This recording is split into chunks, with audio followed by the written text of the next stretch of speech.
Olá pessoal, tudo bom com vocês?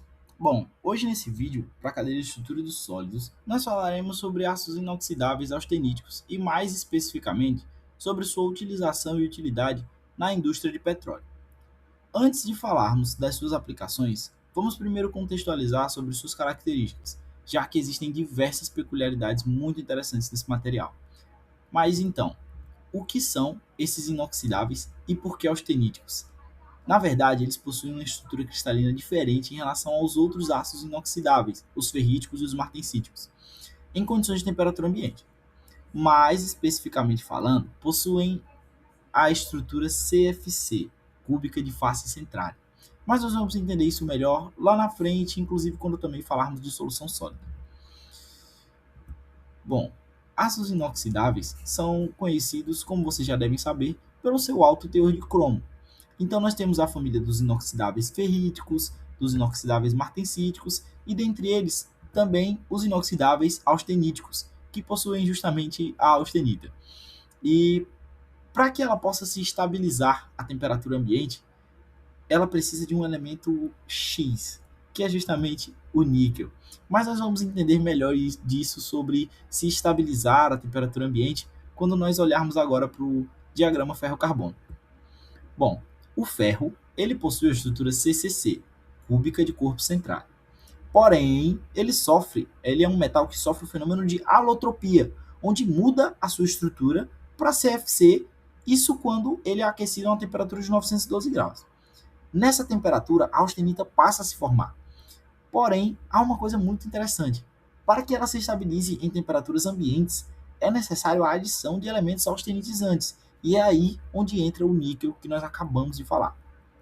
Bom, agora vamos falar de solução sólida. O inoxidável austenítico possui a formação de solução sólida substitucional, se baseando nos critérios de Helmholtz. Há algumas condições para uma boa solubilidade sólida, sendo elas o raio atômico, onde a diferença deve ser menor que 15%. No caso do ferro, do níquel e do cromo, há uma diferença de raios muito pequena, favorecendo assim a formação de solução sólida substitucional. Essa diferença gira em torno de 1,6%, e vale ressaltar que diferença pequena, e também vale ressaltar solução sólida substitucional e não intersticial. Mas nós vamos entender o porquê de mencionar isso já já. A solubilidade ela é ainda melhor quando a estrutura cristalina é igual. No caso, nós temos três elementos: ferro, que possui estrutura CFC, e olha o detalhe: o ferro que nós estamos falando aqui é o ferro gama, que é justamente a austenita, e ele sim possui estrutura CFC. No caso, o níquel também tem a estrutura CFC, porém o cromo é CCC, cúbica de corpo centrado. Mesmo assim, ele mantém uma boa solubilidade com o ferro. Mas por quê? Bom, o motivo disso é porque os seus raios atômicos são muito parecidos. Lembra que eu acabei de falar isso? Pois é, os seus raios atômicos são muito parecidos. Isso faz com que ocorra uma baixíssima distorção na rede, possibilitando que o cromo entre substituindo o ferro facilmente. E aí que entra também quando eu falei sobre substitucional e não intersticial. Essa distorção, enfim, quando nós falamos desses átomos, eles entram substituindo o outro lá na rede, e não ocorrendo entre os interstícios ali da rede cristalina. Também devemos levar em consideração a eletronegatividade. No caso desses elementos, a predominância de ligações metálicas e diferenças de eletronegatividade relativamente moderadas, evitando assim que ocorra a formação de compostos intermetálicos. A valência também é bem importante nesses átomos, permitindo uma maior solubilidade no caso dos elétrons deles. O ferro, ele ocupa os orbitais D e S, assim como o níquel e o cromo também. Com isso, nós vamos agora falar sobre algo bem interessante, a microestrutura desses ácidos, como vocês podem ver aí.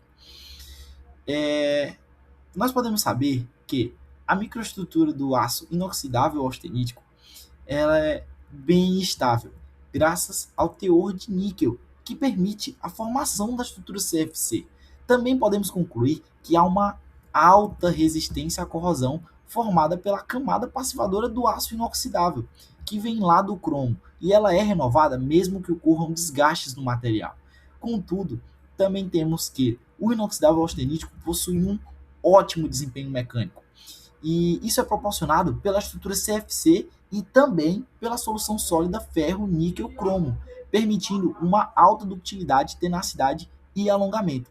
Tudo isso pode ser comprovado nos ensaios de dureza, nos ensaios de tração, que esse material obtém um ótimo desempenho.